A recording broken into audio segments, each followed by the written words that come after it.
ಎಲ್ರಿಗೂ ಕೂಡ ನಮಸ್ಕಾರ. ಇಂದಿನ ತರಗತಿಯಲ್ಲಿ ನಾವು ಶಿಕ್ಷಕರ ನೇಮಕಾತಿ 2026 ಇದಕ್ಕೆ ಸಂಬಂಧಪಟ್ಟ ಹಾಗೆ ಸಾಕಷ್ಟು ಡೌಟ್ಗಳು ನಿಮ್ಮಲ್ಲಿ ಬಂದುಬಿಟ್ಟಿದ್ದಾವೆ ಆಲ್ರೆಡಿ. ಅದಕ್ಕೆ ಸಂಬಂಧಪಟ್ಟ ಹಾಗೆ ನೀವು ಸಾಕಷ್ಟು ವಿಚಾರಗಳನ್ನು, ಗೊಂದಲಗಳನ್ನು, ನಿಮ್ಮ ಸಮಸ್ಯೆಗಳನ್ನು ಕೇಳ್ಕೊಂಡಿದ್ರಿ ಟೆಲಿಗ್ರಾಮ್ ಮತ್ತು ವಾಟ್ಸಪ್ ಗ್ರೂಪ್ಗಳಲ್ಲಿ. ಜೊತೆಗೆ ಮೆಸೇಜ್ ಕೂಡ ಹಾಕಿದ್ರಿ, ಒಂದಷ್ಟು ಜನ ಕಾಲ್ ಕೂಡ ಮಾಡಿದ್ರಿ. ಈ ವಿಚಾರವಾಗಿ ನಿಮ್ಮೆಲ್ಲ ಸಮಸ್ಯೆಗಳನ್ನು ಒಟ್ಟಿಗೆ ಈ ವಿಡಿಯೋದಲ್ಲಿ ಪರಿಹರಿಸುವಂಥ ಒಂದು ಪ್ರಯತ್ನವನ್ನು ಮಾಡೋಣ ಅಂತ ಹೊರಟಿದ್ದೀನಿ ಸ್ನೇಹಿತರೆ. ಹಾಗಾಗಿ ನೀವೆಲ್ಲ ಏನೆಲ್ಲ ಡೌಟ್ಗಳನ್ನ ಕೇಳಿದ್ರಿ ಆ ಎಲ್ಲ ಡೌಟ್ಗಳಿಗೆ ಬಹುತೇಕ ಎಲ್ಲ ಡೌಟ್ಗಳಿಗೆ ಒಂದು ಪರಿಹಾರವನ್ನು ಕೊಡೋ ಒಂದು ನಿಟ್ಟಿನಲ್ಲಿ ಸ್ನೇಹಿತರೆ, ನೋಟಿಫಿಕೇಷನ್ ನಿಮಗೆ ಗೊತ್ತೇ ಇದೆ, ಎಲ್ಲ ಜಿಲ್ಲೆ ನೋಟಿಫಿಕೇಷನ್ ಕೂಡ ಒಂದೇ ಥರ ಇರುತ್ತೆ ಸ್ನೇಹಿತರೆ. ಯಾವುದರಲ್ಲೂ ಕೂಡ ಬದಲಾವಣೆ ಇರೋದಿಲ್ಲ. ನೇಮಕಾತಿ ನಿಯಮಾವಳಿಗಳಾಗಲಿ ಮತ್ತೊಂದಾಗಲಿ ಎಲ್ಲವೂ ಕೂಡ ರೋಸ್ಟರ್ ಮಾತ್ರ ಚೇಂಜ್ ಆಗುತ್ತೆ ಸ್ನೇಹಿತರೆ. ಯಾವುದೇ ಜಿಲ್ಲೆ ತಗೊಳ್ಳಿ, ಅದರಲ್ಲಿ ರೋಸ್ಟರ್ ಮಾತ್ರ ಚೇಂಜ್ ಆಗುತ್ತೆ, ಅಂದರೆ ಹುದ್ದೆಗಳ ಸಂಖ್ಯೆ ಮಾತ್ರ ಚೇಂಜ್ ಆಗುತ್ತೆ. ಅದನ್ನೊಂದನ್ನು ಆಲ್ರೆಡಿ ನಾನು ಹಿಂದಿನ ವಿಡಿಯೋಗಳಲ್ಲಿ ವಿವರಿಸಿದ್ದೀನಿ, ಅದನ್ನು ನೋಡ್ಕೊಳ್ಳಿ. ಪರೀಕ್ಷೆ HK ವಿಭಾಗದವರಿಗೆ ಮತ್ತು ನಾನ್ HK ವಿಭಾಗದವರಿಗೆ ಬೇರೆ ಬೇರೆ ದಿನಾಂಕಗಳಲ್ಲಿರುತ್ತೆ, ಅದೊಂದನ್ನು ಕೂಡ ಮನಸ್ಸಲ್ಲಿ ಇಟ್ಕೊಳ್ಳಿ. ಈಗ ಫಸ್ಟ್ಗೆ ಏನು ಡೌಟ್ ಇತ್ತು ಇನ್ನು ಎಲ್ಲ ವಿವರಿಸ್ಬಿಟ್ಟಿದ್ದೀವಿ. ಇದನ್ನು ಮತ್ತೆ ಹೇಳಿದ್ದನ್ನೇ ಹೇಳೋದಕ್ಕೆ ಹೋಗೋದಿಲ್ಲ. ಬನ್ನಿ ಒಂದೊಂದಾಗಿ ನಾನು ಇದು ಮಾರ್ಕ್ ಮಾಡಿದ್ದೀನಿ, ಅದರಲ್ಲಿ ನಿಮಗೆ ತಿಳಿಸ್ಕೊಡ್ತಾ ಹೋಗ್ತೀನಿ. ಏನು ಮೊದಲನೇದು, ಇಲ್ಲಿ 3 ವೃಂದ ಹೇಳ್ಬಿಟ್ಟಿದ್ದಾರೆ ಸ್ನೇಹಿತರೆ. ಒಂದು PST ಹೌದಲ್ವಾ, ಮತ್ತೊಂದು GPT, ಮತ್ತೊಂದು HST. ಈ 3 ವೃಂದ ಇವಾಗ ಅಪ್ಲಿಕೇಶನ್ ಹಾಕೋದಕ್ಕೆ ಹೊರಟಿದ್ದೀರಾ. 3 ವೃಂದದ ಅಪ್ಲಿಕೇಶನ್ ಕೂಡ ಒಂದೇ ಲಿಂಕಲ್ಲಿ ಆಗ್ತೀರಿ ಅಂತಕ್ಕಂಥದ್ದು ಕೂಡ ಆಲ್ರೆಡಿ ಹಿಂದಿನ ವಿಡಿಯೋಗಳಲ್ಲಿ ಹೇಳ್ಬಿಟ್ಟಿದ್ದೀನಿ, ಓಕೆನಾ. ಹಾಗಾಗಿ ಇಲ್ಲಿ ಯಾವುದು ಗೊಂದಲ ಇಲ್ಲ. ಇಲ್ಲಿ ಫಸ್ಟ್ ಪಾಯಿಂಟಿಗೆ ಬರೋಣ. 3 ವೃಂದದ ಹುದ್ದೆಗಳಿಗೂ ಅರ್ಹವಾಗಿದ್ದಲ್ಲಿ, ನೀವು PST, GPT, HST 3ಕ್ಕೂ ಅರ್ಹವಾಗಿದ್ದಲ್ಲಿ ಅಭ್ಯರ್ಥಿಯು ಬಯಸಿದಲ್ಲಿ 3 ವೃಂದದ ಹುದ್ದೆಗಳಿಗೆ ಒಂದಕ್ಕಿಂತ ಹೆಚ್ಚಿನ ಜಿಲ್ಲೆಗಳಲ್ಲಿ, ವಿಭಾಗಗಳಲ್ಲಿ ಪ್ರತ್ಯೇಕ ಶುಲ್ಕದೊಂದಿಗೆ ಅರ್ಜಿಯನ್ನು ಸಲ್ಲಿಸ್ಬೋದು. ಫಸ್ಟ್ ಪಾಯಿಂಟ್ ಕ್ಲಿಯರ್ ಆಯಿತು. ಈ 3ಕ್ಕೂ ಎಲಿಜಿಬಲ್ ಇದ್ದರೆ ಬೇರೆ ಬೇರೆ ಜಿಲ್ಲೆಗಳಲ್ಲೂ ಹಾಕ್ಬೋದು, ಒಂದೇ ಜಿಲ್ಲೆಯಲ್ಲೂ ಕೂಡ ಅಪ್ಲಿಕೇಶನನ್ನು ಹಾಕ್ಕೊಳ್ಬೋದಾಗಿದೆ. ಆದರೆ ಒಂದು ವೃಂದದ ಇವಾಗ PST ಕೊಡಿ, ಆ ಒಂದಿದ್ದಕ್ಕೆ ಒಂದು ಹುದ್ದೆಗೆ ಒಂದು ಜಿಲ್ಲೆಯಲ್ಲಿ ಮಾತ್ರ ಅರ್ಜಿಯನ್ನು ಸಲ್ಲಿಸಬಹುದಾಗಿದೆ. ಆದರೆ PST ವೃಂದದ ಅಭ್ಯರ್ಥಿಯು, ಅಂದರೆ PST ವೃಂದದ ಅಭ್ಯರ್ಥಿಯು ಬಾಗಲಕೋಟೆಯಲ್ಲಿ ಅರ್ಜಿ ಸಲ್ಲಿಸಿದರೆ ಬೇರೆ ಯಾವುದೇ ಜಿಲ್ಲೆಯಲ್ಲಿ PST ವೃಂದಕ್ಕೆ ಅರ್ಜಿಯನ್ನು ಸಲ್ಲಿಸಲು ಅವಕಾಶ ಇರೋದಿಲ್ಲ. ಚೆನ್ನಾಗಿ ನೆನಪಿಟ್ಕೊಳ್ಳಿ. ಅದೇ ರೀತಿ GPT ಸೋಷಿಯಲ್ ಸೈನ್ಸ್ ಅವರು ಎಲ್ರಿಗೂ ಕೂಡ, ಯಾರು ನಿಮ್ಮ ಸಬ್ಜೆಕ್ಟ್ ಇರ್ತದೆ ಅವ್ರು ಅರ್ಥ ಮಾಡ್ಕೊಳ್ಳಿ. ಮೈಸೂರು ಜಿಲ್ಲೆಯಲ್ಲಿ ಅರ್ಜಿ ಸಲ್ಲಿಸಿದರೆ ಆತನು ಬೇರೆ ಜಿಲ್ಲೆಯಲ್ಲಿ GPT ಸೋಷಿಯಲ್ ಸೈನ್ಸ್ಗೆ ಅರ್ಜಿ ಸಲ್ಲಿಸಲು ಅವಕಾಶ ಇರೋದಿಲ್ಲ ಸ್ನೇಹಿತರೆ. ಅರ್ಥ ಆಯಿತು ಅನ್ಕೊತೀನಿ. ಆದರೆ GPT ಮ್ಯಾಥ್ಸು ಸೈನ್ಸು ಅದೇ ನಮಗೆ ಬರೋದಿಲ್ಲ, ಯಾಕೆಂದರೆ ನಾವು ಒಂದೇ ಹುದ್ದೆಗೆ ಎಲಿಜಿಬಲ್ ಇರ್ತೀವಿ. ಇದು ಎಲ್ಲಿ ನಮಗೆ ಬರುತ್ತೆ ಅಂತಂದರೆ ಸೈನ್ಸು, ಸೋಷಿಯಲ್ ಮತ್ತು ಕನ್ನಡ ಟೀಚರ್ಗೆ ಅದು ಸಮಸ್ಯೆ ಬರುತ್ತೆ. ಅವರು ಅದನ್ನು ನೋಡಿಕೊಂಡು ನೀವು ಅಪ್ಲಿಕೇಶನ್ ಹಾಕೊಳ್ಳಿ. ಎಕ್ಸಾಮ್ ಟೈಮಿಂಗ್ಸ್ ಕೂಡ ಬೇರೆ ಬೇರೆ ಇರುತ್ತೆ. ನೀವು ಬೇರೆ ಬೇರೆ ಜಿಲ್ಲೆಗಳಲ್ಲಿ ಹಾಕ್ಕೊಂಡ್ರೆ ನೀವು ಎಕ್ಸಾಮ್ ಬರೆಯೋದಕ್ಕೂ ಕೂಡ ಕಷ್ಟ ಆಗುತ್ತೆ. ಹಾಗಾಗಿ ಅದಕ್ಕೆ ಅವಕಾಶ ಅವ್ರು ಕೊಟ್ಟೇ ಇಲ್ಲ. ನೀವು ಎಲ್ಲೇ ಆದರೂ ಒಂದೇ ಕಡೆ ಅಪ್ಲಿಕೇಶನ್ ಹಾಕ್ಕೊಳ್ಬೇಕು, ಒಂದೇ ಜಿಲ್ಲೆಯಲ್ಲಿ ಎಕ್ಸಾಮ್ ಬರೀಬೇಕಾಗಿದೆ. ಅದೊಂದು ವಿಚಾರವನ್ನು ನೋಡ್ಕೊಳ್ಳಿ. ನೆಕ್ಸ್ಟು AM ಹೈಸ್ಕೂಲ್ ಟೀಚರಿಗೆ ಬರೋದಾದರೆ, ಹುದ್ದೆ ಬೆಂಗಳೂರು ವಿಭಾಗದಲ್ಲಿ ಅರ್ಜಿಯನ್ನು ಸಲ್ಲಿಸಿದ್ದರೆ ಆತನು AM ಇಂಗ್ಲೀಷ್ ಹುದ್ದೆಗೆ ಬೇರೆ ವಿಭಾಗದಲ್ಲಿ, ಇವಾಗ ಬೆಂಗಳೂರು ವಿಭಾಗದಲ್ಲಿ ಅರ್ಜಿಯನ್ನು ಹಾಕಿದ್ದೀರಾ ಒಂದು ಸಬ್ಜೆಕ್ಟ್ಗೆ, ಅಂದರೆ ಹೈಸ್ಕೂಲಲ್ಲಿ, ಅವರು ಬೇರೆ ವಿಭಾಗದಲ್ಲಿ ಅರ್ಜಿಯನ್ನು ಸಲ್ಲಿಸೋದಕ್ಕೆ ಬರೋದಿಲ್ಲ ಸ್ನೇಹಿತರೆ, ಓಕೆನಾ. ಆದರೆ ಆತನು AM ಕನ್ನಡ, AM CBZ ಬರೋದಿಲ್ಲ ಬಿಡಿ, ಇದೇನಿದ್ರು ಓನ್ಲಿ ಆರ್ಟ್ಸ್ ಟೀಚರ್ಗೆ ಬರುತ್ತೆ. ಅಂದರೆ ಅವರು ಐಚ್ಛಿಕ ಕನ್ನಡ ಇದ್ದರೆ ಕನ್ನಡಕ್ಕೂ ಎಲಿಜಿಬಲ್ ಇರ್ತಾರೆ, ಸೋಷಿಯಲ್ಗೂ ಎಲಿಜಿಬಲ್ ಇರ್ತಾರೆ. ಅಂಥವ್ರು ನೋಡ್ಕೊಳ್ತೀರಿ. ಅಂಥವ್ರು ಬೇರೆ ಬೇರೆ ಜಿಲ್ಲೆಯಲ್ಲಿ ಒಂದೇ ದಿನ ಎಕ್ಸಾಮ್ ನಡೆಯುತ್ತೆ, ಕಲಬುರಗಿ ವಿಭಾಗ ಬಿಟ್ಟು. ಹಾಗಾಗಿ ಅದು HK ವಿಭಾಗಕ್ಕೆ ಸಂಬಂಧಪಟ್ಟ, ಹೈದರಾಬಾದ್ ಕರ್ನಾಟಕ ವಿಭಾಗಕ್ಕೆ ಸಂಬಂಧಪಟ್ಟ ಹಾಗೆ ಅವ್ರು 80% ಹುದ್ದೆಗಳು ಅವ್ರು ಬರ್ಕೊಳ್ತಾರೆ. 20% ಹುದ್ದೆಗೆ ನೀವು ಆಕಾಂಕ್ಷಿಗಳು ಸ್ವಲ್ಪ ಕಡಿಮೆನೇ ಇರ್ತೀರಾ ಅಂತ ಭಾವಿಸ್ತಾ ಈ ವಿಚಾರ ನೀವು ಅಪ್ಲಿಕೇಶನ್ ಹಾಕೋದ್ರೊಳಗಡೆ ಹೆಂಗೆ ಅಪ್ಲಿಕೇಶನ್ ಹಾಕಬೇಕು ಅಂತ ಹೇಳಿಬಿಟ್ಟು ನಿಮಗೆ ಅರ್ಥ ಆಯಿತು. ನೆಕ್ಸ್ಟು, ಅಭ್ಯರ್ಥಿಯು ಆನ್ಲೈನ್ ಅರ್ಜಿಯಲ್ಲಿ ಆಯ್ಕೆ ಮಾಡಿಕೊಂಡ ಹುದ್ದೆಯ ವೃಂದದ ಅಧಿಸೂಚನೆಯನ್ನು, ನೀವು ಯಾವ ಹುದ್ದೆಗೆ ಅಪ್ಲಿಕೇಶನನ್ನು ಹಾಕ್ತಾ ಇದ್ದೀರಾ, 3ಕ್ಕೂ ಹಾಕ್ತಾ ಇದ್ದೀರಾ, 2ಕ್ಕೆ ಹಾಕ್ತಾ ಇದ್ದೀರಾ, 1ಕ್ಕೆ ಹಾಕ್ತಾ ಇದ್ದೀರಾ, GPTನ, PSTನ, HSTನ, ಅದನ್ನು ಮೆನ್ಷನ್ ಮಾಡಬೇಕಂತೆ ಅಪ್ಲಿಕೇಶನ್ ಹಾಕಬೇಕಾದ್ರೆ. ತುಂಬ ಎಚ್ಚರಿಕೆಯಿಂದ ನೋಡ್ಕೊಳ್ಳಿ. ಇದು ಇಷ್ಟು ವಿಚಾರ. ಇನ್ನು ಇದಾದಮೇಲೆ ಇದೆಲ್ಲ ಏನು ಅವಶ್ಯಕತೆ ಇಲ್ಲ, ಪೇಮೆಂಟ್ ಎಲ್ಲ ಮಾಡ್ತೀರಿ. ಇಲ್ಲಿ ಬರೋಣ. ಆನ್ಲೈನ್ ಅರ್ಜಿ ಸಲ್ಲಿಸಲು ವೇಳಾಪಟ್ಟಿ ನಿಮಗೆ ಗೊತ್ತೇ ಇದೆ ಸ್ನೇಹಿತರೆ. ಎಲ್ಲ ಅಪ್ಲಿಕೇಶನ್ ಕೂಡ 18ರಿಂದ 7ನೇ ತಾರೀಕುವರೆಗೂ ಇರುತ್ತೆ. 18/8/26ರಿಂದ 7/9/26ರವರೆಗೆ. 10ನೇ ತಾರೀಕು ಪೇಮೆಂಟ್ ಮಾಡ್ಕೊಳ್ಳೋದ್ರೊಳಗಡೆ, ಖಚಿತ ಮಾಡ್ಕೊಳ್ಳೋದ್ರಲ್ಲಿ ಲಾಸ್ಟ್ ಡೇಟ್ ಇರ್ತದೆ, ಅಲ್ಲಿವರೆಗೂ ಕಾಯಬೇಡಿ. ಅವತ್ತೇ ಪೇಮೆಂಟ್ ಕೂಡ ಮಾಡಿರ್ತೀರಿ, ಏನು ಡೌಟ್ ಇಲ್ಲ ಅದರಲ್ಲಿ. ಪೇಮೆಂಟ್ ಎಷ್ಟು ರೂಪಾಯಿ ಅಂತಲೂ ಕೂಡ ನಿಮಗೇನು ಗೊಂದಲ ಇಲ್ಲ. ನೆಕ್ಸ್ಟು, ಇದಾದ ನಂತರ ವಯೋಮಿತಿಗೆ ಬರೋಣ. ವಯೋಮಿತಿಯನ್ನು ಇವರು 3 ವರ್ಷಕ್ಕೆ ಅಂತೇಳಿ ಮೇಯ್ನ್ ಫಸ್ಟ್ ನೋಟಿಫಿಕೇಶನ್ ಬಿಟ್ಟಾಗ ಹೇಳಿದರು ಸ್ನೇಹಿತರೆ. ಅದಾದ ನಂತರ 5 ವರ್ಷ ಸಡಿಲಿಕೆ ಅಂತ ಹೇಳ್ಬಿಟ್ಟು ಸಾಮಾನ್ಯ ಅಭ್ಯರ್ಥಿಗಳಿಗೆ 40 ವರ್ಷ, ಪ್ರವರ್ಗ 2A 2B 3A 3B ಅಭ್ಯರ್ಥಿಗಳಿಗೆ 43 ವರ್ಷ. ಇದಿಷ್ಟೇ, ಇದರ ಬಗ್ಗೆ ಯಾವುದೇ ರೀತಿ ಬದಲಾವಣೆ ಬಗ್ಗೆ ಮಾಹಿತಿ ಇಲ್ಲ. ಇನ್ನು SC ST ಮತ್ತು ಪ್ರವರ್ಗ 1 ಮತ್ತು ವಿಶೇಷ ಚೇತನ ಅಭ್ಯರ್ಥಿಗಳಿಗೆ 45 ವರ್ಷಗಳವರೆಗೆ ಅವಕಾಶವನ್ನು ಕೊಟ್ಟಿದ್ದಾರೆ, ಅದಷ್ಟೇ. ನೆಕ್ಸ್ಟ್ ಬನ್ನಿ, ಆಯ್ಕೆಗೆ ಅರ್ಹತೆ ಹೇಗೆ ಮಾಡ್ತಾರೆ ಅಂತ. ಸರ್ಕಾರಿ ಪ್ರಾಥಮಿಕ ಶಾಲೆಯಲ್ಲಿನ ಪದವೀಧರ ಪ್ರಾಥಮಿಕ ಶಾಲಾ ಶಿಕ್ಷಕರು 6ರಿಂದ 8ನೇ ತರಗತಿ, ಕನ್ನಡ ಭಾಷಾ ಶಿಕ್ಷಕ, ಆಂಗ್ಲ ಭಾಷಾ ಶಿಕ್ಷಕ, ಗಣಿತ ವಿಜ್ಞಾನ ಶಿಕ್ಷಕ, ಜೀವ ವಿಜ್ಞಾನ ಶಿಕ್ಷಕ, ಸಮಾಜ ವಿಜ್ಞಾನ ವೃಂದದ ಹುದ್ದೆಗಳಿಗೆ ಮತ್ತು ಗಣಕಯಂತ್ರ ವಿಜ್ಞಾನ ಶಿಕ್ಷಕರು 1ರಿಂದ 8ನೇ ತರಗತಿ ಹುದ್ದೆಗಳಿಗೆ ಆಯ್ಕೆಗೆ ಅರ್ಜಿ ಸಲ್ಲಿಸಲು ನಿಗದಿಪಡಿಸಿರುವ ಕೊನೆಯ ದಿನಾಂಕಕ್ಕೆ ಅಭ್ಯರ್ಥಿಗಳು ಈ ಕೆಳಕಂಡ ಸಾಮಾನ್ಯ ಅರ್ಹತೆಯನ್ನು ಹೊಂದಿರತಕ್ಕದ್ದು. ಇದನ್ನೊಬ್ಬರು ಪ್ರಶ್ನೆ ಮಾಡಿದ್ರಿ, ಸರ್ ನಾನು ಇವಾಗ BEd ಮಾಡ್ತಾ ಇದ್ದೀನಿ ಸರ್, ಇನ್ನೂ ಕಂಪ್ಲೀಟ್ ಆಗಿಲ್ಲ, ನಾನು ಅಪ್ಲಿಕೇಶನ್ ಹಾಕ್ಬೋದಾ ಅಂತೇಳಿ. ಖಂಡಿತ ಇಲ್ಲ ಮೇಡಮ್. ಈ ಡೇಟಿಗೆ ಅವ್ರು ಏನು ಈ ಡೇಟ್ ಕೊಟ್ಟಿದ್ದಾರಲ್ಲ 10/8/2026, ಈ ಡೇಟಿಗೆ ನಿಮ್ಮಲ್ಲಿ ಎಲ್ಲ ವಿದ್ಯಾರ್ಹತೆಯನ್ನು ಹೊಂದಿರಲೇಬೇಕಾಗತ್ತೆ. ಹಾಗಾಗಿ ನೀವು ಎಲಿಜಿಬಲ್ ಇರೋದಿಲ್ಲ, ಓಕೆನಾ. ಇವಾಗ ರನ್ನಿಂಗಲ್ಲಿರೋವಂಥವ್ರು, ಓದ್ತಾ ಇರೋವಂಥವ್ರು ಅಪ್ಲಿಕೇಶನ್ ಹಾಕೋದಕ್ಕೆ ಬರೋದಿಲ್ಲ. ನೆಕ್ಸ್ಟು 35% ಅಂಕಗಳನ್ನ ತಗೊಳ್ಳೇಬೇಕಾಗತ್ತೆ. ಪೇಪರ್ 1 ಮತ್ತು ಪೇಪರ್ 2 ಎರಡರಲ್ಲೂ ಕೂಡ. ತುಂಬ ಕಡಿಮೆ ಬಂದರೆ ಅವ್ರಿಗೆ ಪೋಸ್ಟಿಂಗನ್ನು ಕೊಡೋದಿಲ್ಲ. ನೆಕ್ಸ್ಟ್ ಇದಾದ ನಂತರ ಗಣಕಯಂತ್ರ ಶಿಕ್ಷಕರಿಗೂ ಅವ್ರಿಗೆ ನೆನ್ನೆ ಹೇಳಿದ್ದೀನಿ. ಇಲ್ಲಿ ಇದನ್ನು ಒಂದು ಪ್ರಶ್ನೆ ಕೇಳಿದಿರಿ, ಸರ್ ಸಬ್ಜೆಕ್ಟ್ ವೈಸು 50% ಇರಬೇಕಾ ಅಥವಾ ಓವರಾಲ್ 50% ಇರಬೇಕಾ ಅಂತ ಒಂದು ಪ್ರಶ್ನೆಯನ್ನು ಕೇಳಿದಿರಿ. ಯಾವುದೇ ಸಬ್ಜೆಕ್ಟ್ ಟೀಚರ್ ಆಗಲಿ ಸರಾಸರಿ ನೋಡಿ ಸ್ನೇಹಿತರೆ ಹೇಳಿಬಿಟ್ಟಿದ್ದಾನೆ, ಸರಾಸರಿ 50% ಇರಬೇಕಾಗುತ್ತೆ ಟೋಟಲ್. ಇಲ್ಲಿ ಒಂದು ಚೆನ್ನಾಗಿ ನೆನ್ಪಿಟ್ಕೊಳ್ಳಿ, ನೀವು ಮಾರ್ಕ್ಸ್ಗಳನ್ನ ಡಿಗ್ರಿನಲ್ಲಿ ಟೋಟಲ್ ಕೌಂಟ್ ಮಾಡ್ಕೊಳ್ಬೇಕಾದ್ರೆ ಸೆಮಿಸ್ಟರ್ ವೈಸ್ ಅವ್ರು ಇರ್ತೀರಿ, ಇಯರ್ ವೈಸ್ ಅವ್ರು ಇದ್ದೀರಿ, ಅವರೆಲ್ಲರೂ ಕೂಡ ಟೋಟಲ್ ಮಾರ್ಕ್ಸು ಮತ್ತು ನೀವು ತೊಗೊಂಡಿರೋ ಮಾರ್ಕ್ಸು ಎಲ್ಲವನ್ನು ಕೂಡ ಇಂಟರ್ನಲ್ ಮಾರ್ಕ್ಸ್ ಎಲ್ಲ ಸೇರಿಸಿ ಕೌಂಟ್ ಮಾಡಿ ಒಂದು ಕಡೆ ಬರೆದಿಟ್ಕೊಳ್ಳಿ. ಈಗಲೇ ನಾನು ಮೊದಲನೇ ಸೆಮಿಸ್ಟ್ರಲ್ಲಿ ಯಾವ್ಯಾವ ಸಬ್ಜೆಕ್ಟ್ಗೆ ಎಷ್ಟೆಷ್ಟು ಬಂದಿತ್ತು ಅಂತೇಳಿ ಎಲ್ಲ ಸಬ್ಜೆಕ್ಟ್ ವೈಸನ್ನು ಕ್ಯಾಲ್ಕುಲೇಟ್ ಮಾಡಿ ಟೋಟಲ್ ಪರ್ಸೆಂಟೇಜನ್ನು ಕ್ಯಾಲ್ಕುಲೇಟ್ ಮಾಡಿ ಇಟ್ಕೊಂಡಿರಿ. ಅಪ್ಲಿಕೇಶನ್ ಹಾಕುವಂಥ ಸಂದರ್ಭದಲ್ಲಿ ಕೇಳ್ಬೋದಾಗಿದೆ. ಇವಾಗ ಸೋಷಿಯಲಿ ಬಂದಂಥ ಸಂದರ್ಭ ಅರ್ಥಶಾಸ್ತ್ರದಲ್ಲಿ ಎಷ್ಟೆಷ್ಟು ಮಾರ್ಕ್ಸು ಅಂತ ಆ ಥರ ಕೇಳೋದಿಲ್ಲ, ಓವರಾಲ್ ಕೇಳ್ತಾರೆ ಅನ್ಕೊತೀನಿ. ಹಾಗಾಗಿ ಒಂದು ಕಡೆ ನಿಮ್ಮ ಸಬ್ಜೆಕ್ಟ್ ವೈಸನ್ನು ಕೂಡ ಏನು ಮಾಡಿರಿ ಸ್ನೇಹಿತರೆ, ಬರೆದು ಒಂದು ಕಡೆ ಒಂದು ಟೇಬಲ್ ಮಾಡಿ ರೆಡಿ ಇಟ್ಕೊಂಡಿರಿ. ಟೋಟಲ್ ಮಾರ್ಕ್ಸನ್ನು ಹಾಕಿ ರಿಜಿಸ್ಟರ್ ನಂಬರ್ ಸಮೇತ ಇಟ್ಕೊಂಡಿರಿ, ಬೇಕಾಗುತ್ತೆ. ಏಕೆಂದರೆ SSLCದು ಏನಾದರೂ ರಿಜಿಸ್ಟರ್ ನಂಬರ್ ಎಲ್ಲ ಕೇಳುವಂಥ ಸಾಧ್ಯತೆಗಳು ಇರ್ಬೋದಾಗಿದೆ, ಏಕೆಂದರೆ ಡಿಜಿಲಾಕರಿಂದ ಅಲ್ಲಿ ಬೆಚ್ಚಾಗೋದಕ್ಕೆ ಮಾಹಿತಿ.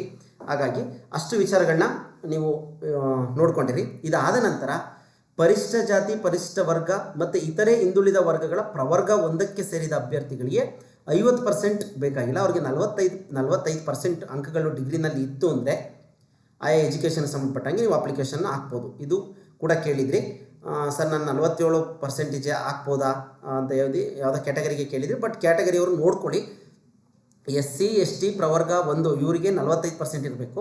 ಇನ್ನು ಮಿಕ್ಕಿದವ್ರು ಎಲ್ರಿಗೂ ಕೂಡ 50% ಇರೋವಂಥವ್ರು ಮಾತ್ರ ಅಪ್ಲಿಕೇಶನನ್ನು ಹಾಕ್ಬೋದಾಗಿದೆ, ಓಕೆನಾ. ನೆಕ್ಸ್ಟ್ ಇನ್ನು TET ಅಂತೆಲ್ಲ ಗೊತ್ತಿದೆ.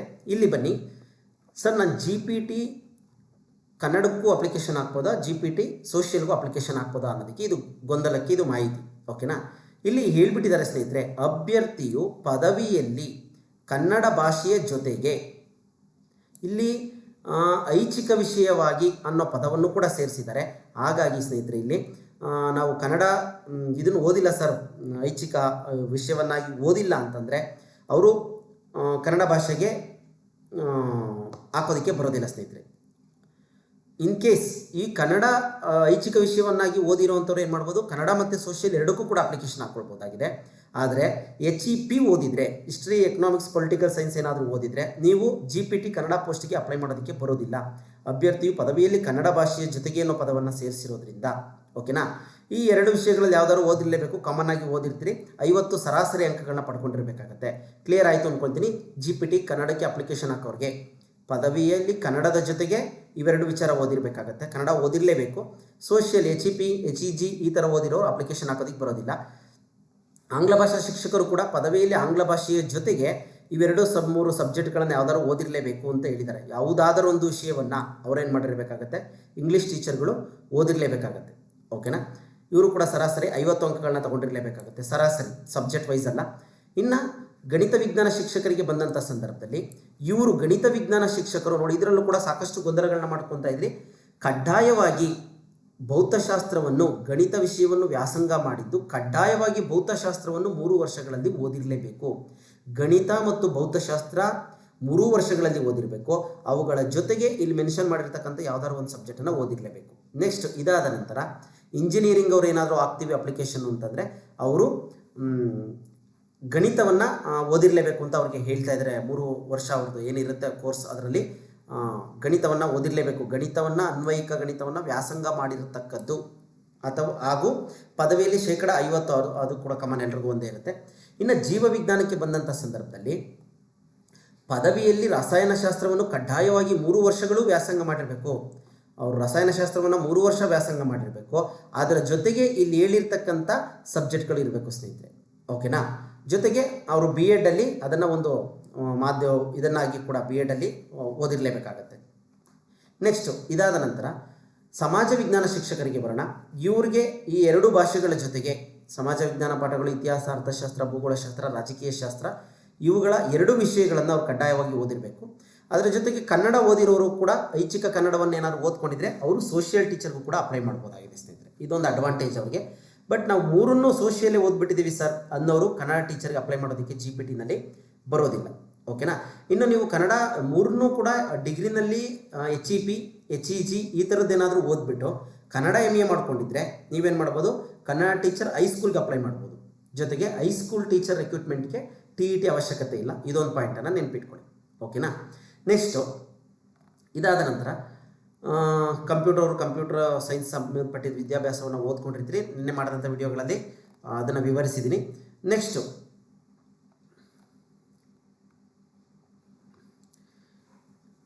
ಇದಾದ ನಂತರ ಇನ್ನು ಇವೆಲ್ಲ ವೆಯ್ಟೇಜ್ ಎಲ್ಲ ನಿಮಗೆ ಗೊತ್ತಿದೆ, ಯಾವುದಾದ್ರು ಎಷ್ಟೆಷ್ಟು ತೊಗೊಳ್ತಾರೆ ಅಂತ, ಮತ್ತೆ ಅದನ್ನೇನು ವಿವರಿಸುವಂಥ ಅಗತ್ಯತೆ ಇಲ್ಲ.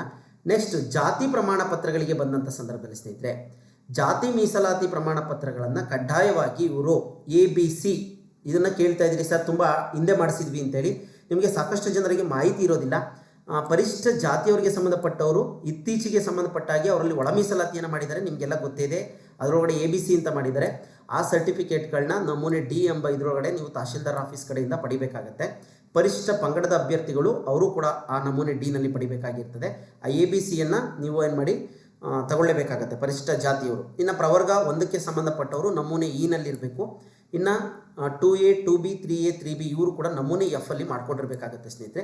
ಇದರ ಬಗ್ಗೆ ಮುಂದೆ ಹೇಳ್ತಾ ಹೋಗ್ತೀನಿ. ನೆಕ್ಸ್ಟು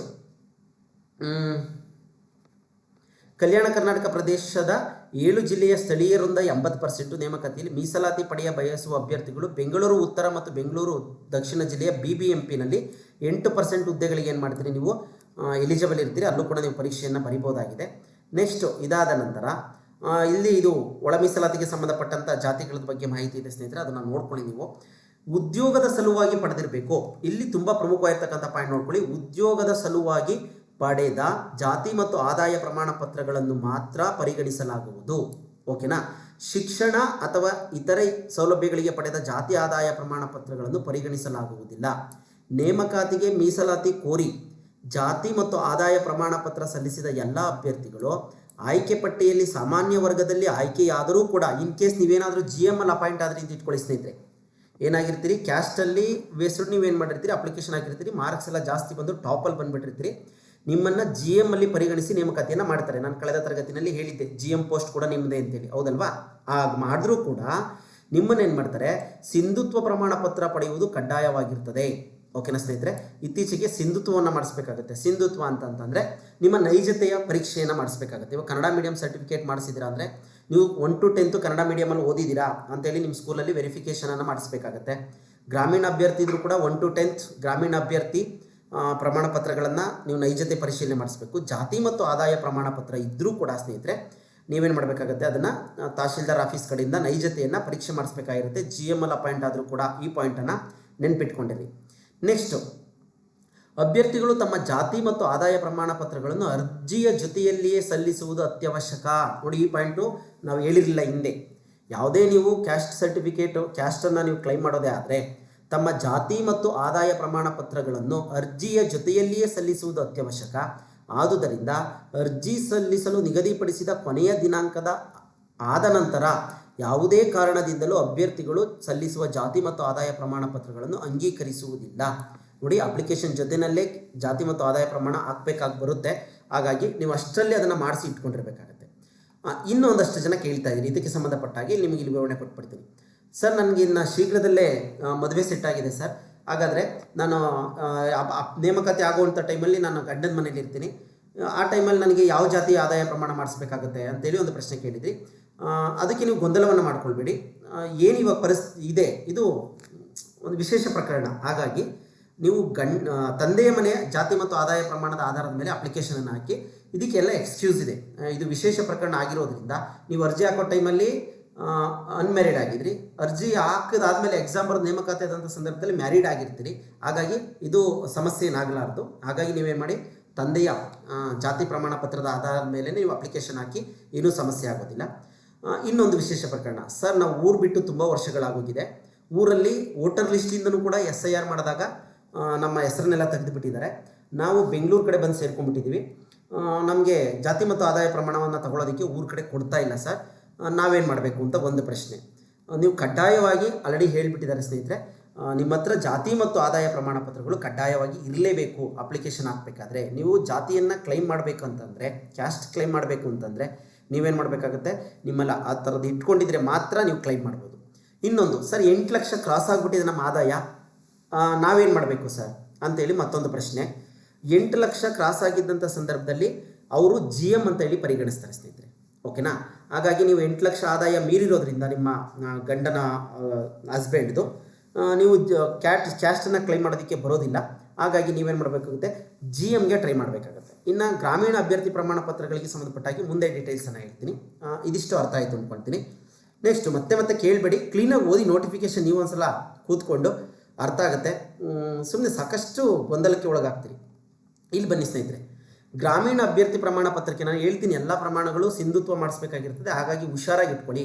ಸರ್ಕಾರದ ಅಧಿಸೂಚನೆ ಸಂಖ್ಯೆ 59 ಶಾಸನ 2000 ದಿನಾಂಕ 6/1/26 ಅನ್ವಯ ಗ್ರಾಮೀಣ ಮೀಸಲಾತಿಯಡಿ ಅರ್ಜಿ ಸಲ್ಲಿಸುವಂತಹ ಅಭ್ಯರ್ಥಿಗಳು ನಿಯಮಗಳ ರೀತ್ಯ 1ರಿಂದ 10ನೇ ತರಗತಿಯವರೆಗೆ ಗ್ರಾಮೀಣ ಮೀಸಲಾತಿಗೆ ಒಳಪಡುವ ಪ್ರದೇಶದಲ್ಲಿ ವ್ಯಾಸಂಗ ಮಾಡಿ ಉತ್ತೀರ್ಣರಾಗಿದ್ದಲ್ಲಿ ಮಾತ್ರ ಈ ಮೀಸಲಾತಿಯನ್ನು ನೀವು ಪರಿಗಣಿಸ್ತೀವಿ ಅಂತ ಹೇಳಿದ್ದಾರೆ. ಓಕೆನಾ? ಬನ್ನಿ ಮುಂದಕ್ಕೆ ಹೋಗೋಣ. ಇದನ್ನು ಹೇಳ್ತೀನಿ. ಸರ್ಟಿಫಿಕೇಟ್ ನಂಬರ್ ಬಗ್ಗೆ ಗೊಂದಲ ಮಾಡ್ಕೊಂಡಿದ್ದೀರಿ ಎಲ್ಲರೂ ಕೂಡ.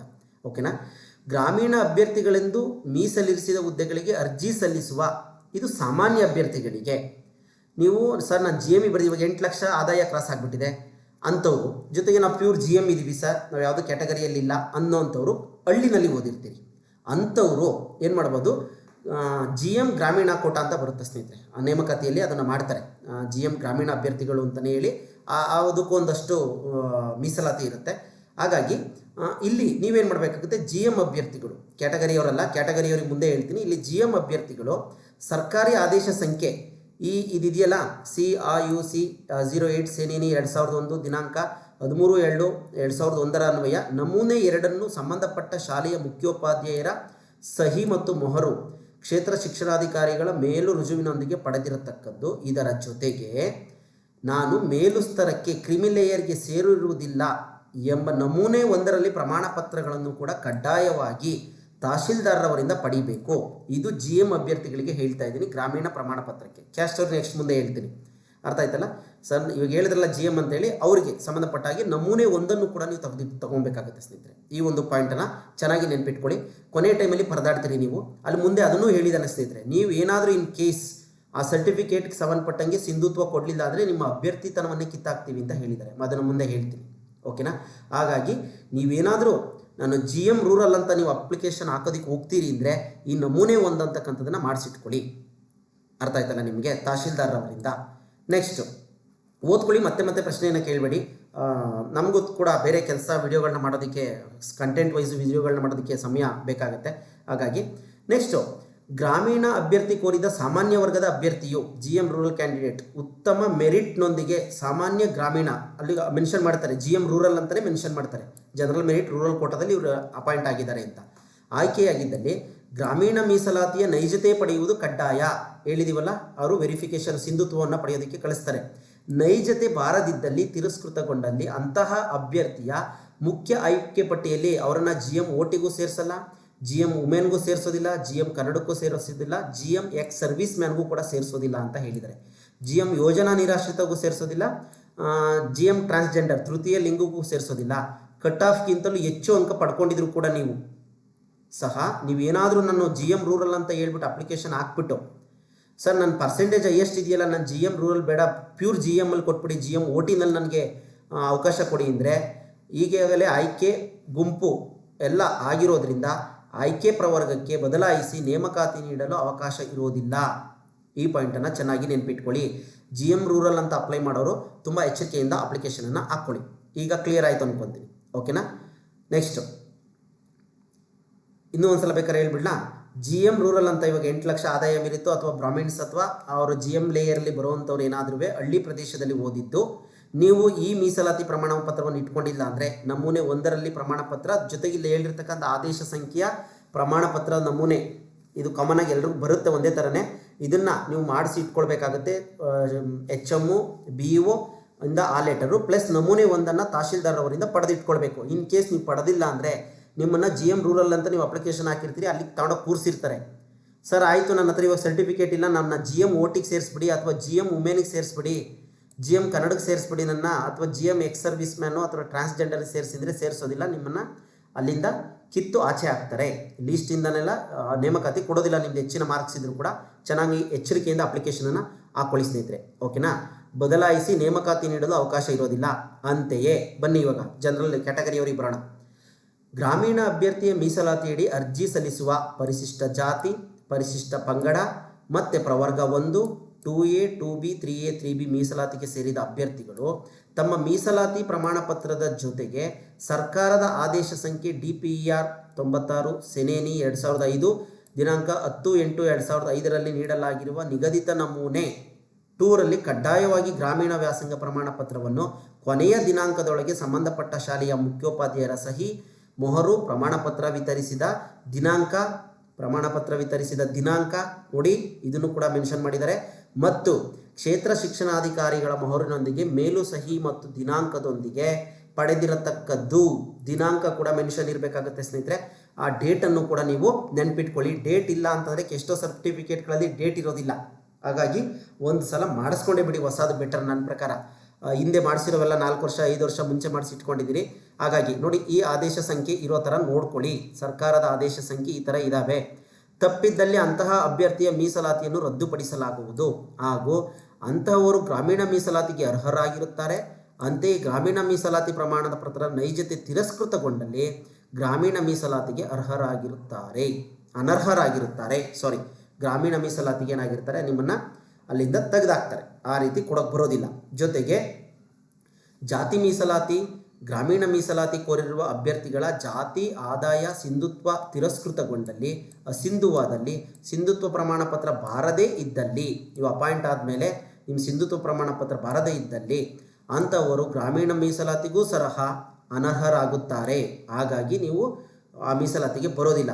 ಆಯ್ಕೆ ಪ್ರಕ್ರಿಯೆಯಲ್ಲಿ ಇತರ ಹಿಂದುಳಿದ ವರ್ಗಗಳಿಗೆ ಸೇರಿದ ಅಭ್ಯರ್ಥಿಗಳು ಸಾಮಾನ್ಯ ಗ್ರಾಮೀಣ ಮೀಸಲಾತಿಯಡಿ ಆಯ್ಕೆಯಾಗುವ ಅಭ್ಯರ್ಥಿಗಳಿಗೆ ಕೆನೆ ಪದರ ಕ್ರಿಮಿಲೇಯರ್ ಅನ್ವಯವಾಗುವುದರಿಂದ ಅವರುಗಳ ಜಾತಿ ಮತ್ತು ಆದಾಯ ಸಿಂಧುತ್ವ ಪ್ರಮಾಣ ಪತ್ರ ಎಲ್ಲವೂ ಕೂಡ ನೈಜತೆಯನ್ನು ಮಾಡಲೇಬೇಕಾಗತ್ತೆ. ಇನ್ ಕೇಸ್ ಆಗಲಿಲ್ಲ ಅಂದರೆ ನಿಮಗೆ ನೇಮಕಾತಿಯಲ್ಲಿ ಅವಕಾಶವನ್ನು ಕೊಡೋದಿಲ್ಲ. ಹಾಗಾಗಿ ಸರ್ಟಿಫಿಕೇಟ್ಗಳನ್ನ ಹುಷಾರಾಗಿ ಮಾಡಿಸಿ ಇಟ್ಕೊಳ್ಳಿ. ಓಕೆನಾ? ನೆಕ್ಸ್ಟು ಬೇರೆ ಯಾವುದಕ್ಕೂ ನಮ್ಮನ್ನು ಸೇರಿಸಿ ಅಂತಂದರೆ ಸೇರಿಸೋದಿಲ್ಲ. ನಿಮ್ಮನ್ನು ಹಾಕಿದ್ದಾರೆ ಅಂದರೆ ಒಂದು ಸಲ ಲೀಸ್ಟ್ ಆಯಿತು ಆಗೋಗುತ್ತೆ. ಯಾಕೆಂದರೆ ಸಾಕಷ್ಟು ಹೋದ ಸಲ 2022ರ ನೇಮಕಾತಿಯಲ್ಲಿ ತುಂಬ ದೊಡ್ಡ ಗೊಂದಲ ಆಗಿ ಕೂತಿತ್ತು. ಅವರು ಸರ್ಕಾರಕ್ಕೆ ಸುಪ್ರೀಂ ಕೋರ್ಟ್ವರೆಗೂ ಹೋಗ್ಬಿಟ್ಟಿದೆ ಕೇಸು. ಯಾವ ವಿಚಾರದಲ್ಲಿ? ಗಂಡನ ಮನೆ ಆದಾಯ ಮತ್ತು ತಂದೆಯ ಮನೆ ಜಾತಿ ಮತ್ತು ಆದಾಯ ಪ್ರಮಾಣ ಪತ್ರಗಳನ್ನ ಹಾಕ್ಬಿಟ್ಟು. ಹಾಗಾಗಿ ಆಲ್ಮೋಸ್ಟ್ ಮದುವೆ ಆಗಿರೋರು ಎಲ್ಲರೂ ಕೂಡ, ಮದುವೆ ಆಗಿರೋರೆಲ್ಲ ಏನು ಮಾಡಿ, ಗಂಡನ ಮನೆ ಜಾತಿ ಮತ್ತು ಆದಾಯ ಪ್ರಮಾಣ ಪತ್ರವನ್ನೇ ಹಾಕಿ. ಇನ್ನೊಂದು ಪ್ರಶ್ನೆ, ಸರ್ ನಮ್ದು ಏನಾಗ್ಬಿಟ್ಟಿದೆ ಅಂತಂದರೆ ಸ್ಕೂಲಲ್ಲಿ ಓದಬೇಕಾದ್ರೆ ಒಂದೇ ಹೆಸರಿತ್ತು, ಮದುವೆ ಆದಮೇಲೆ ಗಂಡನ ಹೆಸರಾಗಿ ಆಧಾರ್ ಕಾರ್ಡಲ್ಲೆಲ್ಲ ಚೇಂಜ್ ಆಗೋಗ್ಬಿಟ್ಟಿದೆ, ಏನು ಮಾಡಬೇಕು ಅಂತೇಳಿ. ನೀವು ಇವಾಗ ಸದ್ಯಕ್ಕೆ ಸ್ಕೂಲಲ್ಲಿ ಹೆಂಗಿದೆಯೋ ಸ್ಕೂಲ್ ರೆಕಾರ್ಡ್ ಪ್ರಕಾರನೇ ಏನು ಮಾಡಿ ಅಪ್ಲಿಕೇಶನನ್ನು ಹಾಕಿ. ಆಮೇಲೆ ನೀವು ಮದುವೆ ಆಗಿರೋದನ್ನೆಲ್ಲ ನೀವು ಅಲ್ಲಿ ಸಮರ್ಥನೆಯನ್ನು ಕೊಟ್ಕೊಳ್ಬೋದು. ನಾವು ನಮ್ಮ ಗಂಡನ ಮನೆತನದ ಹೆಸರನ್ನು ಇಟ್ಕೊಂಡಿದ್ದೀವಿ ಅಂತೇಳಿ. ಈಗ ನೀವು ಸ್ಕೂಲ್ ಬೇಸ್ಡ್ ಏನಿದೆಯೋ ಆ ಪ್ರಕಾರ ಅಪ್ಲಿಕೇಶನ್ ಹಾಕಿ. ಇನ್ನು ಕನ್ನಡ ಮೀಡಿಯಂ ಸಂಬಂಧಪಟ್ಟವು ಕೂಡ ಈ ಆದೇಶ ಸಂಖ್ಯೆ ಇರ್ತಕ್ಕಂತಹ ಕನ್ನಡ ಮಾಧ್ಯಮ ಅಭ್ಯರ್ಥಿಗಳೆಂದು ಮೀಸಲಿರ್ತಕ್ಕಂಥ ಹುದ್ದೆಯವರಿಗೆ 1ರಿಂದ 10ನೇ ತರಗತಿಯವರೆಗೆ BO ಮತ್ತು HM ಮತ್ತು BO ಗಳಿಂದ ಸಿಗ್ನೇಚರನ್ನು ತಗೊಂಡು ನೀವೇನು ಮಾಡಿ ರೆಡಿ ಇಟ್ಕೊಂಡಿರಿ. ಓಕೆನಾ. ಅಲ್ಲಿ ದಿನಾಂಕದೊಂದಿಗೆ ಪಡೆದಿರತಕ್ಕದ್ದು ಅಂತಕ್ಕಂಥ ಪಾಯಿಂಟ್ ಬೇರೆ ಸೇರಿಸ್ಬಿಟ್ಟಿದ್ದಾನೆ ಸ್ನೇಹಿತರೆ. ಹಾಗಾಗಿ ನೆಕ್ಸ್ಟು ಅವರು ಕೂಡ ಏನಾದರೂ ಸಿಂಧುತ್ವವನ್ನು ಮಾಡಿಸೋದ್ರಲ್ಲಿ ಏನಾದರೂ ವಿಫಲರಾದರು ಅಂದರೆ ಅವ್ರಿಗೂ ಕೂಡ ಅವಕಾಶವನ್ನು ಕೊಡೋದಿಲ್ಲ ಅಂತ ಹೇಳಿದ್ದಾರೆ. ಉತ್ತಮ ಮೆರಿಟ್ ಬಂದಿದ್ದರೂ ಕೂಡ ನಿಮಗೇನು ಮಾಡೋದಿಲ್ಲ, ಅವಕಾಶವನ್ನು ಕೊಡೋದಿಲ್ಲ. ಆ ಲೇಯರ್ಗೆ ನಿಮ್ಮನ್ನು ಅವ್ರು ಸೇರಿಸ್ಬಿಟ್ಟಿರ್ತಾರೆ 1:2 ಲಿಸ್ಟಲ್ಲಿ, ಪ್ರೊವಿಷನ್ ಲಿಸ್ಟಲ್ಲಿ, ತಾತ್ಕಾಲಿಕ ಆಯ್ಕೆ ಪಟ್ಟಿನಲ್ಲಿ. ಅಲ್ಲಿ ನೀವೇನಾದರೂ ಡಾಕ್ಯುಮೆಂಟ್ ವೆರಿಫಿಕೇಷನ್ ಮಾಡಿ ಸಿಂಧುತ್ವ ಸರಿಯಾಗಿ ಮಾಡಲಿಲ್ಲ ಅಂದರೆ, ನಿಮ್ದು ಫೇಲ್ಯೂರ್ ಆಯಿತು ಅಂದರೆ ಅವ್ರೇನು ಮಾಡೋದಿಲ್ಲ, ಅಕ್ಸೆಪ್ಟನ್ನು ಮಾಡೋದಿಲ್ಲ ನಿಮ್ಮ ನೇಮಕಾತಿಯನ್ನು.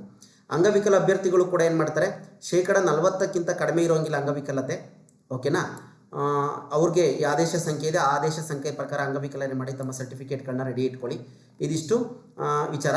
ನೆಕ್ಸ್ಟ್ ಯೋಜನಾ ನಿರಾಶ್ರಿತರು ಕೂಡ ಏನು ಮಾಡಿ, ನೀವು ನಿಮ್ಮ ಏನು ಇದರಿಂದ ಕೊಡ್ತಾರೆ ಪತ್ರವನ್ನು, ಅದನ್ನು ನೀವು ರೆಡಿ ಇಟ್ಕೊಂಡು ಅಪ್ಲಿಕೇಶನನ್ನು ಹಾಕ್ಕೊಳ್ಬೇಕಾಗತ್ತೆ.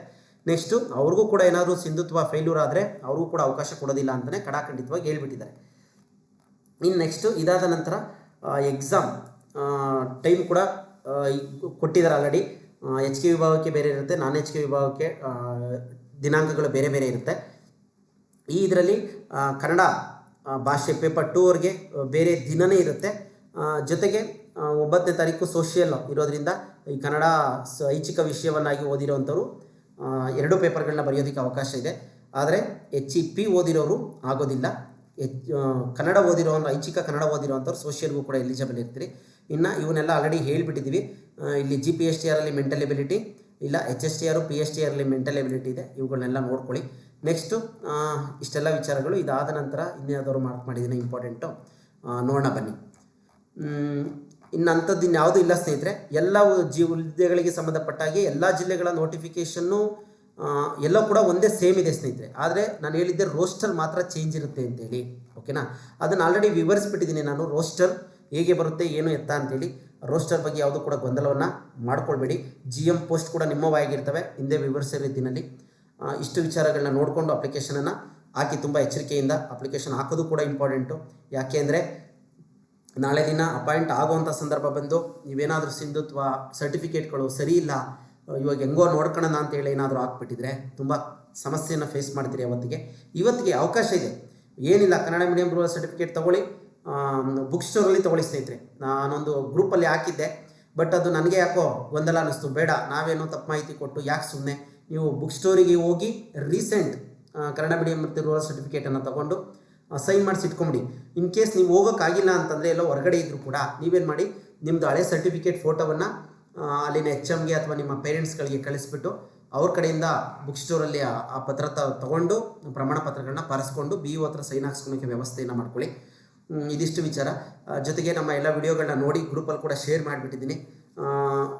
ಇನ್ನೂ ಮಿಕ್ಕಿದ ವಿಡಿಯೋಗಳನ್ನ ರೆಡಿ ಮಾಡ್ತಾ ಇದ್ದೀನಿ, ಅಪ್ಲೋಡ್ ಮಾಡೋ ಪ್ರಯತ್ನವನ್ನು ಮಾಡ್ತೀನಿ. ಸಾಧ್ಯ ಆದಷ್ಟು ನಮ್ಮ ಕಡೆಯಿಂದ ನಿಮ್ಗೇನೆಲ್ಲ ಸಾಧ್ಯನೋ ಅದನ್ನು ಹೆಲ್ಪ್ ಮಾಡೋಣ ಅಂತ ಹೇಳ್ತಾ, ಎಲ್ರಿಗೂ ಕೂಡ ಒಂದು ಹುದ್ದೆ ಅಂತಕ್ಕಂಥದ್ದು ಕನಸಾಗಿದೆ, ಅದನ್ನು ತಗೊಳ್ಳೋವಂಥ ಪ್ರಯತ್ನವನ್ನು ಮಾಡ್ಕೊಳ್ಳಿ. ಸಮಯ ತುಂಬ ಕಡಿಮೆ ಇರೋದ್ರಿಂದ ಅಲ್ಲಿ ಇಲ್ಲಿ ಅಂತೆಲ್ಲ ಗೊಂದಲ ಮಾಡ್ಕೊಬೇಡಿ.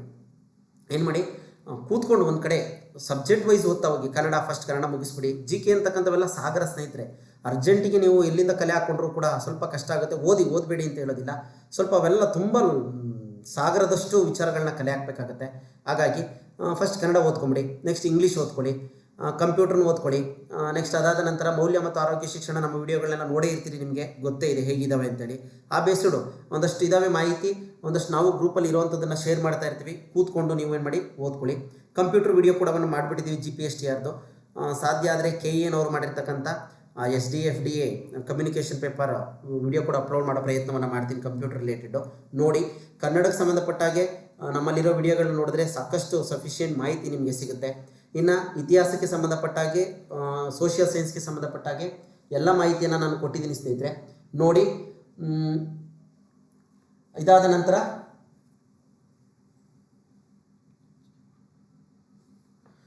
ನೆಕ್ಸ್ಟ್ ಇದಾದ ನಂತರ ಇನ್ನೇನು ಡೌಟ್ ಇಲ್ಲ ಅನ್ಕೊತೀನಿ. ಇನ್ನು ಪೇಪರ್ 1ಗೆ ಸಂಬಂಧಪಟ್ಟಾಗೆ, ಸೈಕಾಲಜಿಗೆ ಸಂಬಂಧಪಟ್ಟಾಗೆ ನಮ್ಮ GPSTR ಮತ್ತು TET ವಿಡಿಯೋಗಳನ್ನ ಸೈಕಾಲಜಿಗೆ ಸಂಬಂಧಪಟ್ಟಿದ್ದನ್ನು ನೋಡಿ ಸ್ನೇಹಿತರೆ, ಸಾಕಷ್ಟು ಅನುಕೂಲ ಆಗುತ್ತೆ.